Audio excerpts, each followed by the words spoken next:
McCauley at Prayed Up in Syracuse, New York, and I want to talk a little bit about resolutions. I used to be big on them. I used to just write them out and say I want to, change the world, become a saint. I want to be a better person. I want to walk 10 miles a day. I would just go on and on and on. And now I said to Bob, there's 3 things I want to concentrate on in 2026.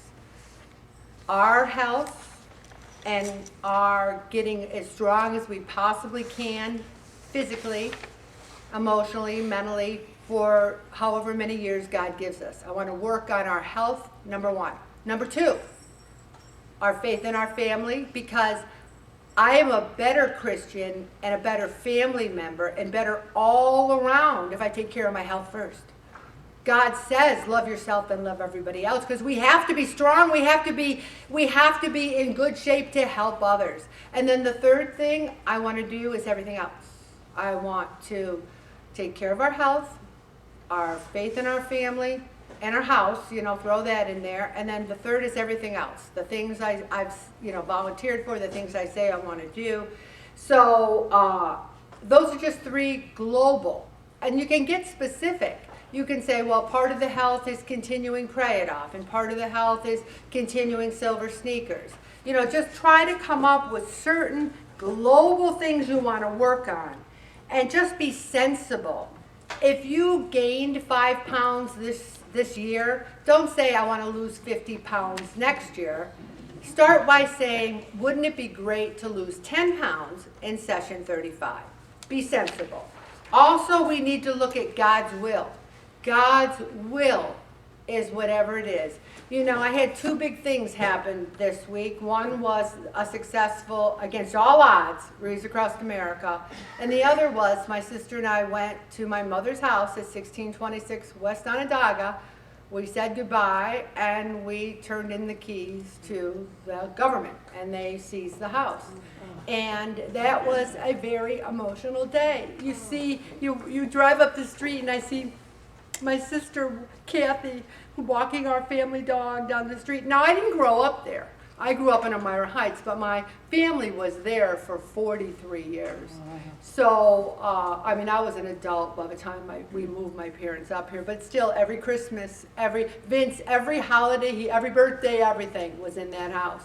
So it was emotional, but you know what I said? And Connie helped me a great deal, and all of you did with your prayers. They can't take our memories. And I said, God, it's your will.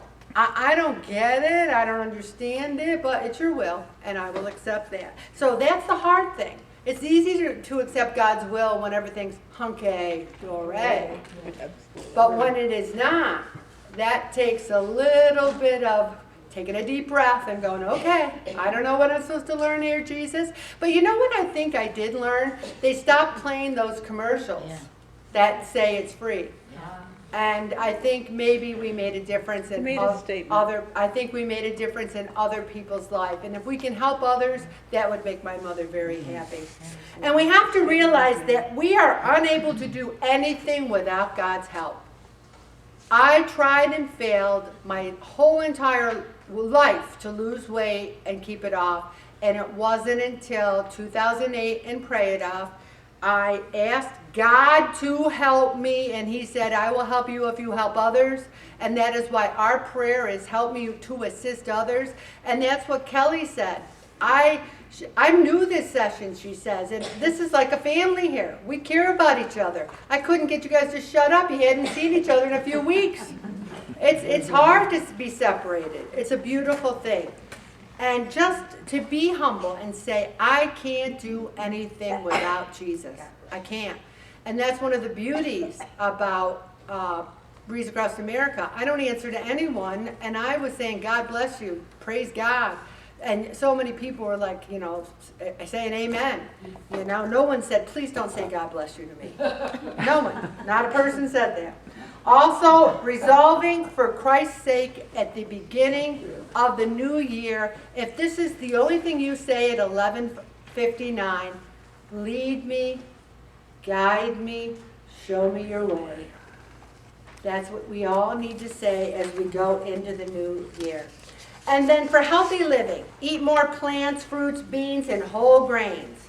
You know, I went to a doctor today to follow up on my, remember I had the hip thing with my bursitis, and it still kind of hurts. So they did x-rays, and I've got some osteoarthritis in my hips and my back. You know, I'm 71.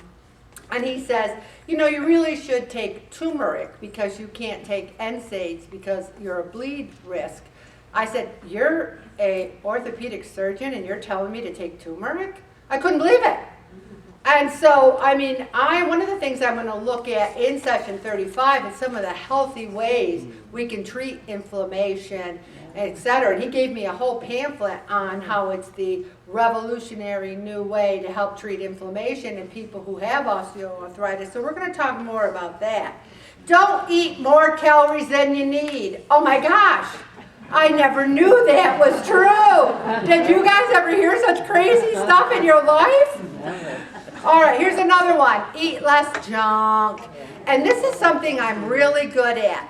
If I go to a party and they have like bacon wrapped scallops in one area and potato chips and dip in another, so who cares about the chips and dip? I mean, there's bacon wrapped scallops, for goodness sakes, you know? So go for the better calories. The healthier calories. There's some scallops in there. There's some fish, okay?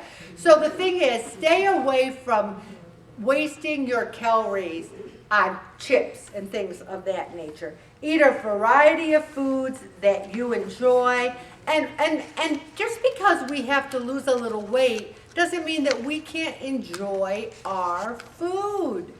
You know, it's not a hobby, it's not our joy and our raison d'etre, but if you're eating something good and it's tasty, enjoy it. And this is revolutionary. Learn to cook. The better you cook, the better you eat. And you know, there's people who say, well, I live alone, I don't want to cook for myself, and yet I have a friend who's always saying to me, oh, I made this, I made that, it's so much fun, I got this recipe. And she does it as a hobby, but it's all healthy, very good food. So try looking into that for 2026. Also, seek out a journey, not an endpoint. It's like, if you say, I am going to be on a healthy journey in 2026, that's a beautiful statement rather than I want to lose 20 pounds in 2026 and if I don't, I'm a worthless piece of crap, right? You can say, well, I'm on a healthy journey. I think it's beautiful that we're all here and we didn't quit.